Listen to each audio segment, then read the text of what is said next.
Vietnam experience changed my life. I knew that if I survived Vietnam when I got back, I owed it to not just the second lieutenants, but every combatant to bring these men and women back, and it's the greatest thing in my life.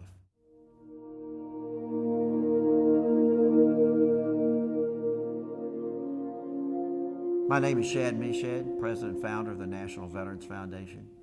We run a crisis and information hotline nationwide and sometimes internationally.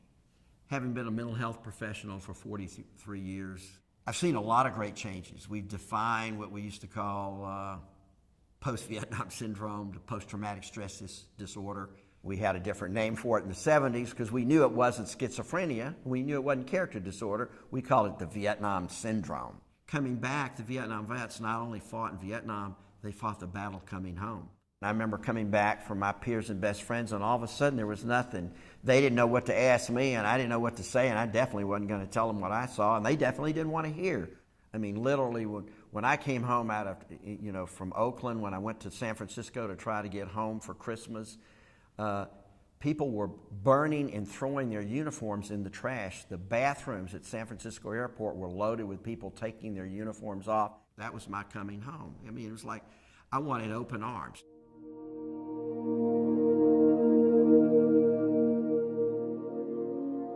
Coming home today, different in Vietnam, parades, everybody at the airport, as you saw in the first few years when the troops were coming back.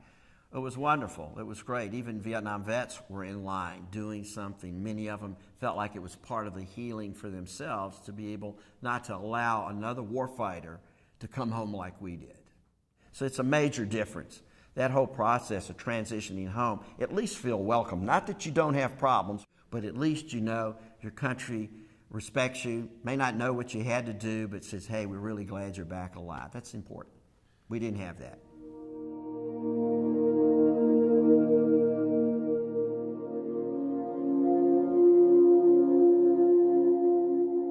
But what we didn't have that they have are half the fighting force of National Guard and Reserves. We didn't have that they had was multiple tours. Not only are they coming back from multiple tours, but one thing we've learned, very interesting about these two wars, is that being in harm's way, the percentage of soldiers that are in harm's way during their career is over 80%. World War II, maximum 20%. Vietnam, maybe 18% of actually being in the combat zone taking fire. Yeah, you come home and you have a lot of support, but you're playing this war and this killing a lot of innocent, a lot of collateral damage in these wars. You're geared not to think about that. Don't think, don't process, just react. But it's when you come home.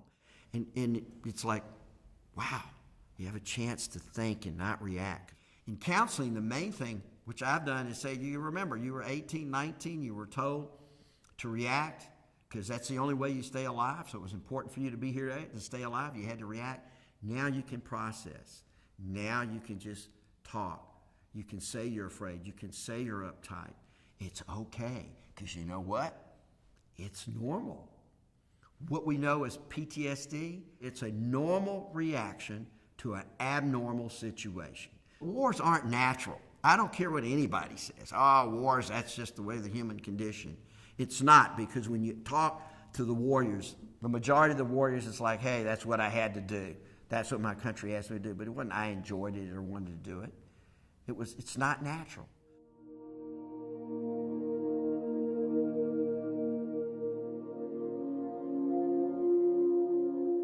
So you come back and you experience the greatest camaraderie in your life in a near-death or life-threatening experience. I mean, this is the most serious, ultimate intimacy for a man or anybody in a combat situation, man or woman. This is so intense. And you're in situations where you see some of your close buddies that fought to cover your back die, and you have this incredible bond, and then one day you get on a plane and you come back, and it's this quiet. And I don't know what to do next. Will somebody diagram? Where's chow hall? Where's the medic? Where do I go to my next training? Where's my buddy that where's my unit? I'm sitting in this this silent place, and I don't have my orders. Where are my orders? Where am I going next? And I'm stripped. I'm just standing here nude, mentally, emotionally, and physically. Where do I go? Because emotionally, I'm ready to do two things. I'm either going to get some help, or two things are going to happen. And remember this, I'm going to implode, which we have happening 22 a day, 22 suicides a day by veterans, or they'll explode. And then you'll see me as an expert witness in a murder trial for PTSD, at least trying to say this veteran was never deprogrammed. We trained him, we didn't program, we trained him to be a killer, and as a warrior, he decided, I'm just going to take action on you because you wouldn't listen, you wouldn't do a thing for me.